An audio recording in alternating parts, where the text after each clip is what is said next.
friends, this is Vincent. நம்ம சேனலுக்கு உங்களை அன்புடன் வரவேற்க. நம்ம சேனல் வந்து பாத்தீங்கன்னா உங்களோட கரியர் செட் பண்றது தான் TNEA கவுன்சில் சம்பந்தமா நிறைய வீடியோஸ் வந்து உங்களுக்கு நம்ம கொடுத்துட்டு இருக்கோம். கண்டிப்பா நம்ம சேனலை ஃபாலோ பண்ணுங்க.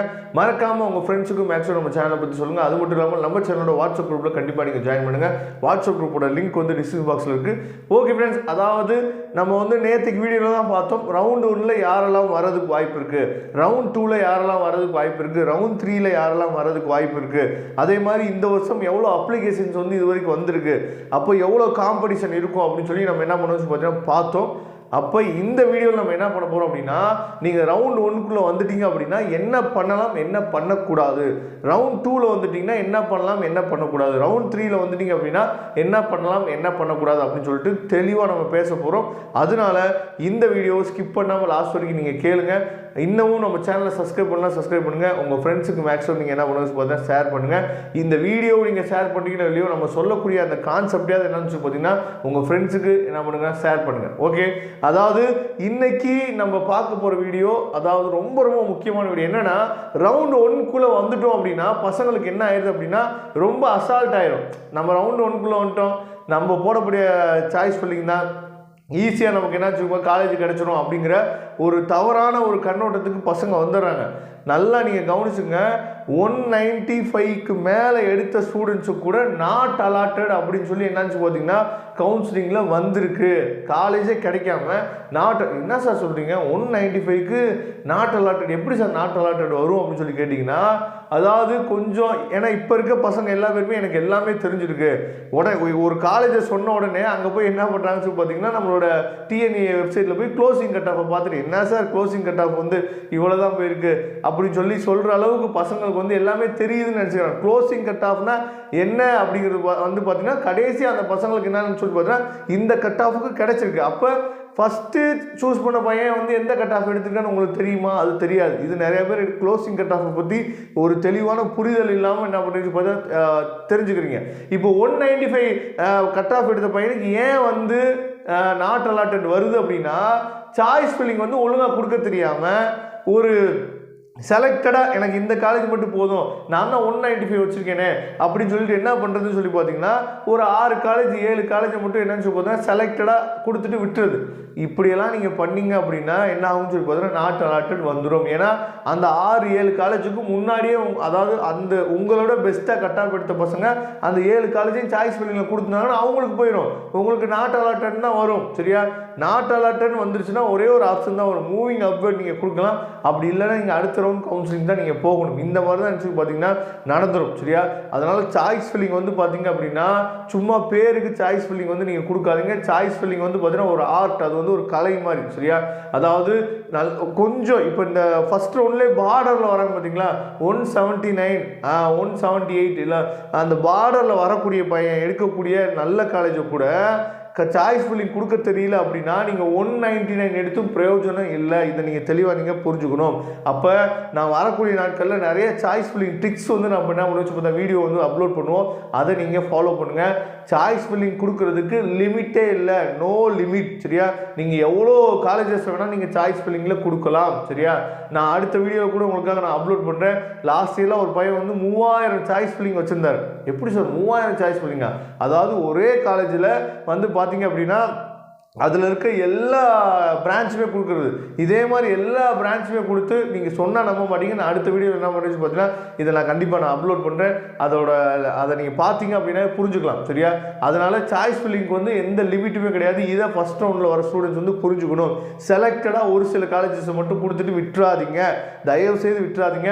மினிமம் ஒரு 30ஆவது நீங்கள் கொடுக்கணும், மேக்ஸிமம் நீங்கள் எவ்வளோ வேணாலும் கொடுத்துக்கலாம். சரியா, அது மட்டும் இல்லாமல் அடுத்து இது ரவுண்ட் 1ல் சாய்ஸ் ஃபில்லிங் வந்து அதிகமாக கொடுங்க, செலக்டடாக கொடுக்காதீங்க. சரியா, இது வந்து ரவுண்ட் 1 பசங்களுக்கு. ரவுண்ட் 2 பசங்களுக்கு என்னன்னு சொல்லி பார்த்தீங்கன்னா ரவுண்ட் 2 பசங்க பண்ணக்கூடிய மிகப்பெரிய தப்பு, நானுமே இதை வந்து லாஸ்ட் இயர்லாம் சொல்லியிருந்தோம். என்ன சொல்லியிருந்தோம் அப்படின்னா நீங்கள் வந்து காலேஜுக்கு முக்கியத்துவம் கொடுங்க. நான் பெரிய பெரிய காலேஜில் அது மெக்கானிக்கலாக இருந்தாலும் சரி, சிவிலாக இருந்தாலும் சரி, ட்ரிபிளியாக இருந்தாலும் சரி எடுங்க அப்படின்னு சொல்லி நம்ம என்ன பண்ண சொல்லியிருந்தோம். ஆனால் தயவு செய்து அப்படி பண்ணாதீங்க. ஏன்னா பசங்களோட ஃபீட்பேக் வந்து நமக்கு கிடைக்கிது. என்னன்னு சொல்லி பார்த்தீங்கன்னா அதாவது சில கம்பெனிஸ், அதாவது நம்ம என்ன நினச்சிருக்கோம் அப்படின்னா நல்ல பெரிய பெரிய காலேஜஸ் வந்து பார்த்தோம் அப்படின்னா பெரிய பெரிய கம்பெனியில் வந்து நமக்கு என்ன பண்ணாங்கன்னா கேம்பஸ் இன்டர்வியூ கூப்பிடுவாங்க, பெரிய பெரிய கம்பெனிஸ் வந்து நம்மளை என்ன பண்ணுவாங்க கேம்பஸ் இன்டர்வியூவில் எடுத்துக்குவாங்க அப்படின்னு சொல்லி நம்ம நினச்சிட்டு இருக்கோம். சரியா? அதாவது சிவில் மெக்கானிக்கல் ட்ரிபிள் படித்த பசங்களுக்கு சில கம்பெனிஸில் என்னன்னு சொல்லி பார்த்தா கேம்பஸ் இன்டர்வியூவில் அலோவ் பண்ணலை.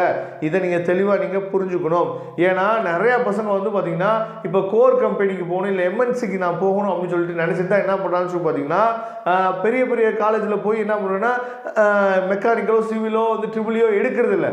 பசங்க நிறையா பசங்க என்ன நினைக்கிறாங்கன்னா பெரிய பெரிய கம்பெனிஸ் வந்து அதாவது ஐடி கம்பெனிஸ் வருவாங்க, அதில் போய் நம்ம என்ன பண்ணலாம் கேம்பஸ் இன்டர்வியூ அட்டென்ட் பண்ணி நம்மளோட ஸ்கில்லை நம்ம காட்டணும் அப்படின்னா நமக்கு கண்டிப்பாக வந்து பார்த்திங்க அப்படின்னா ஹெல்ப் வந்து கிடைக்கும். அதாவது கண்டிப்பாக நமக்கு வந்து பிளேஸ்மெண்ட் வந்து ஆயிரும் அப்படின்னு சொல்லி நினச்சி தான் நிறைய பசங்க என்ன பண்ணுறாங்கன்னு சொல்லி பார்த்தீங்கன்னா செகண்ட் ரவுண்டில் வர பசங்க மெக்கானிக்கல் இருந்தாலும் சரி, சிவிலாக இருந்தாலும் சரி, ட்ரிபிளியாக இருந்தாலும் சரி, பெரிய காலேஜில் ஏதோ ஒரு காலேஜில் நம்ம எடுத்துகிட்டு போயிடலாம் அப்படிங்கிற ஒரு எண்ணத்தில் இருக்கிறாங்க. தயவு செய்து அந்த எண்ணத்தை இந்த வருஷம் மாற்றிக்கங்க.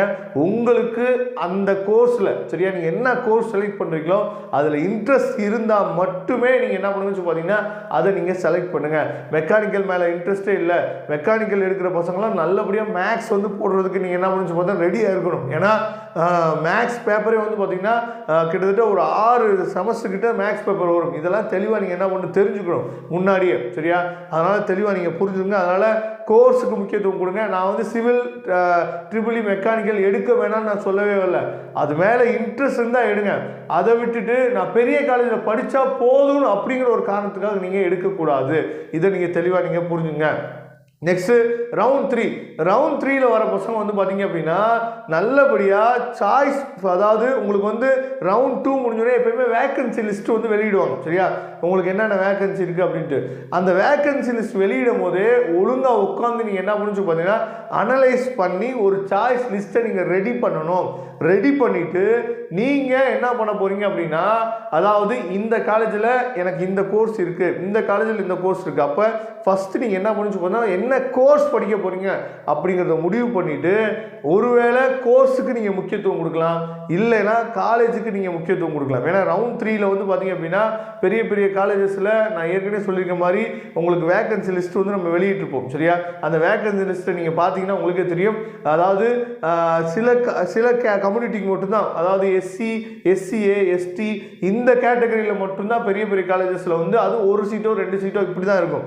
மற்றபடி வந்து பார்த்தீங்கன்னா ஓவராலாக ஃபுல்லாக என்னன்னு பார்த்தீங்கன்னா 0 எல்லாமே எடுத்துருவாங்க. எடுத்துட்டாங்க அப்படின்னா பெரிய பெரிய காலேஜில் வந்து பார்த்தீங்கன்னா சீட்ஸ் வந்து இருக்காது. அப்படிங்கிறப்ப ரவுண்ட் 3ல் வர பசங்க ரொம்ப முக்கியமாக என்ன பண்ணணும் அப்படின்னு சொல்லி பார்த்தீங்கன்னா நான் வந்து கம்ப்யூட்டர் சயின்ஸ் நான் படிக்க போகிறேன், அது எந்த காலேஜாக இருந்தாலும் பரவாயில்ல அப்படிங்கிற ஒரு மனநிலைக்கு நீங்கள் வரணும்.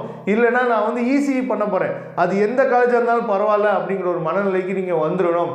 இல்லை எனக்கு அந்த காலேஜ் தான் வேணும், இந்த காலேஜில் வேணும் அப்படின்னா நீங்கள் தேவையில்லாமல் போய் என்ன பண்ணு பார்த்தீங்கன்னா மேனேஜ்மெண்ட் கோட்டாவில் நீங்கள் போய் என்ன பண்ணு போடணும். மேனேஜ்மெண்ட் கோட்டாவில் அது இப்போ நீங்கள் போய் போட்டால் கூட உங்களுக்கு வந்து அந்த டொனேஷன் ஏற்கனவே ஹைகோர்ட் வந்து அந்த தீர்ப்பு வந்து கொடுத்துருக்காங்க, அதை நீங்கள் பார்த்துருப்பீங்க. சரியா? கேபிடேஷனில் கல்லூரிகளில் எவ்வளோ வந்து கொள்ளையடிச்சிட்டு இருக்காங்க அப்படிங்கிறத பற்றி நீங்களும் என்ன பண்ணுவீங்க பார்த்துருப்பீங்க அந்த நியூஸ். சரியா? அதனால் மேனேஜ்மெண்ட் கோட்டாவில் போய் நீங்களும் என்ன பண்ணலாம் கேபிடேஷன் ஃபீஸை கொடுத்து போய் சேரலாம். சரியா? அது பிரச்சனை இல்லை. ஆனால் தயவுசெய்து நான் சொல்கிறேன் மேனேஜ்மெண்ட் கோட்டாவில் நீங்கள் போகாதீங்க. அப்படி மேனேஜ்மெண்ட் கோட்டாவில் போனாலும் வித்தவுட் டொனேஷனில் நிறைய காலேஜஸ் இருக்குது, அதெல்லாம் உங்களுக்கு தெரியல அப்படின்னா நீங்கள் நம்மளை தொடர்பு கொள்ளலாம். சரியா? ஏன்னா கேபிடேஷன் ஃபீஸை கொடுத்து நம்ம படிக்கிறது வந்து பார்த்தீங்கன்னா சுத்த வேஸ்ட். சரியா? அது நீங்கள் தெளிவாக நீங்கள் புரிஞ்சுக்கணும். சரியா? அதனால் தயவு செய்து தேர்ட் ரவுண்டில் நீங்கள் வந்துட்டீங்க அப்படின்னா எந்த காலேஜ் கொடுத்தாலும் பரவாயில்ல, நான் கம்ப்யூட்டர் சயின்ஸ் படிக்க போகிறேன், எந்த காலேஜ் நான் கிடைச்சாலும் பரவாயில்ல, நான் இந்த கோர்ஸை படிக்க போகிறேன் அப்படிங்கிற ஒரு மைண்ட் செட்டுக்கு நீங்கள் என்ன பண்ணால் வந்துடணும். வந்துட்டீங்க அப்படின்னா கண்டிப்பாக உங்களுக்கு நல்ல காலேஜ் கிடைக்கும். எதுக்காக இதை சொல்கிறேன் அப்படின்னா வெளியில் நம்ம வேலை தேடி போனாலும் கண்டிப்பாக அதாவது சில காலேஜஸில் கேம்பஸ் இன்டர்வியூஸ் வந்துடுவாங்க. அதுவும் இப்போ இருக்க காம்படிஷனில் ப்ரைவேட் காலேஜஸ் எந்த காலேஜ் எடுத்தாலும் அங்கே வந்து என்ன பண்ணுறாங்கன்னா கேம்பஸ் இன்டர்வியூ கண்டிப்பாக கண்டக்ட் பண்ணுறாங்க. சரியா? மாதிரிலாம் இல்லை. ஏன்னா இப்போ காம்படிஷன் வந்து ஹெவி ஆகிடுச்சு. அதேமாதிரி பசங்க முன்னாடி மாதிரி இன்ஜினியரிங்க்கு அதிகமாக முக்கியத்துவம் கொடுக்க ஆரம்பிச்சிட்டாங்க. அதனால் நிறையா ப்ரைவேட் காலேஜஸ் வந்து விழுந்து போச்சு. இப்போலாம் நிறையா ப்ரைவேட் காலேஜ் வந்து எந்த நல்லபடியாக வந்துட்டாங்க திரும்ப. சரியா? அதனால் பிளேஸ்மெண்ட் வந்து ஆஃபர் பண்ணுறது எல்லா காலேஜ்லையும் பண்ணுவாங்க. அதனால் அதை பற்றி நீங்கள் ஒரி பண்ணிக்க வேணாம். அதனால் கண்டிப்பாக தேர்ட் ரவுண்டில் நீங்கள் வந்துட்டீங்க அப்படின்னா எந்த கோர்ஸுக்கு கிடைச்சாலும் பரவாயில்ல அப்படின்னு சொல்லிட்டு அதாவது நீங்கள் முடிவு பண்ணிட்டீங்க அப்படின்னா காலேஜுக்கு முக்கியத்துவம் கொடுங்க. இல்லை எனக்கு வந்து இந்த கோர்ஸ் தான் வேணும் அப்படின்னா காலேஜுக்கு நீங்கள் முக்கியத்துவம் கொடுக்காதீங்க. Okay friends, thank you. நம்ம நெக்ஸ்ட் வீடியோ பார்க்கலாம். அதுவரை முடிந்து விடைபெறுவது உங்கள் நண்பன் வின்சென்ட். தேங்க்யூ.